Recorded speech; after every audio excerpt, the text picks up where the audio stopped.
The Suns are in second place, one game out of fourth in the Wild West. Does CP3 have any chance to win MVP? No, not to actually win. He doesn't have a chance to win. He, as usual, when he's healthy, he is among the most valuable players in basketball. He's among the most valuable players. But he's never been the best or the most valuable in any one given year, and this year is no exception. Let's not forget, yes, they have the second best record in the West. When the bubble happened, they had the best record in basketball. They were 8-0. That's before he ever got there. So this was all, I'm not claiming they were better without him or they would be as good without him this year.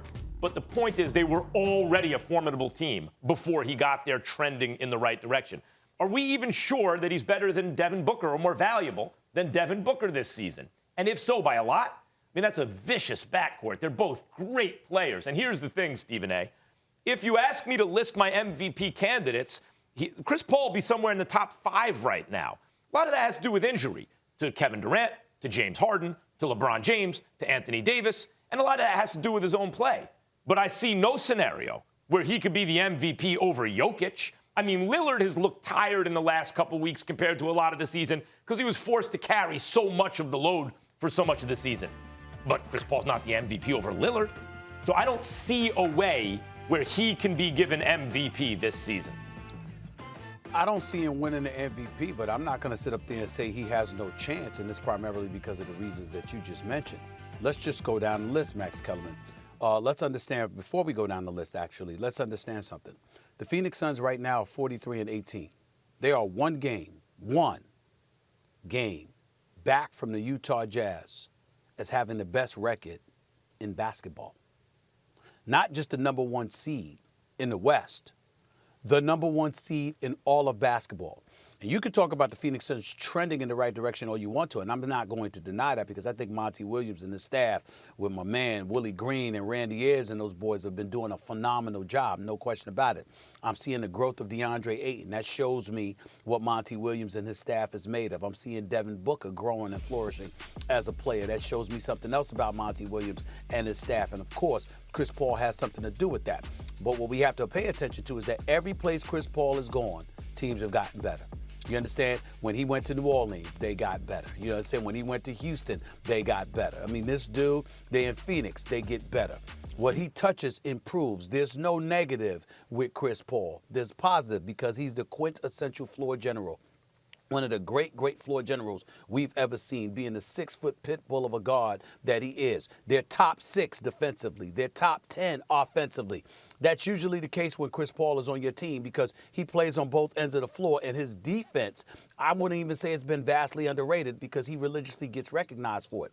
But then when you take into account those things that I just pointed out, and then the injuries to Harden, LeBron, AD, Embiid, Kevin Durant, etc. No, the Joker doesn't have that. But the Joker ain't the number 1 seed in the West either, or tinkering towards being the number 1 seed in the West either. He hasn't missed any games. He's been reliable. But the point is, it could come down to the wire. Damian Lillard was in the conversation, but Portland fell off, losing 5 or 6 straight recently, and that's hurt him to some degree as well. Look at what this man is bringing to the table, how the Phoenix Suns are flourishing, and it could very well come down as it presently stands right now, somewhat by default because of the injuries. But it could come down to the Joker versus CP3 because of the profound impact that everyone, including Devin Booker, acknowledges Chris Paul has had on the Phoenix Suns.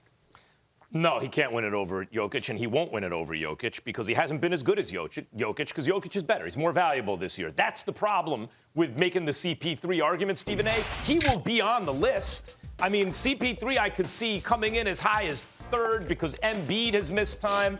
I think Giannis also has to be, and we have him on the MVP favorites board there. But Jokic, Stephen A., his team is 40-21. He doesn't have Jamal Murray. Hadn't had him for a minute now. Jamal Murray is the 2nd best player on the last team. Couple of weeks. In the playoffs. But right, you want me okay. to tell you, well, you want me to tell you how you're profoundly wrong? You said, no, he won't. Do you have a vote? That's not the point. Hold on. Let me say it. I have a vote. Okay. The point is, you're going to vote for Chris Paul? Let me explain. There are people at the end of the season that might make that call. We've seen it many times. How many times have you been on the show and lamented the fact that Steve Nash got the award over Shaq? It wouldn't be the first time that we've looked at NBA. I'm not knocking you for it. I'm simply saying I hear what you're talking saying. about what should happen, and you may be right. What I'm saying to you is that it's a very selective process, and it depends on what you're looking for. What if Denver falls off a little bit, Max? And let's say they fall a 5th or a 6th seed, and they're a 500 team because Jamal Murray has been gone, and then Phoenix ascends to the #1 seed in basketball. I'm saying, no, it can't. I'm saying there's not. Wait, hold on, Stephen A. There's not enough time in the season. Phoenix right now is 43-18. Denver is 40-21. Okay.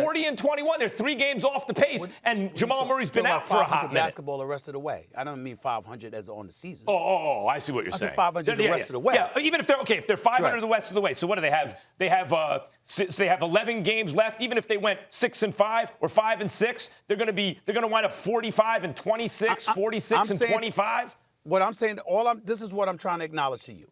If CP3 does what he did last night, the rest of the way. And I'm not saying it's going to happen because obviously you and I both agree about where Jokic is right now.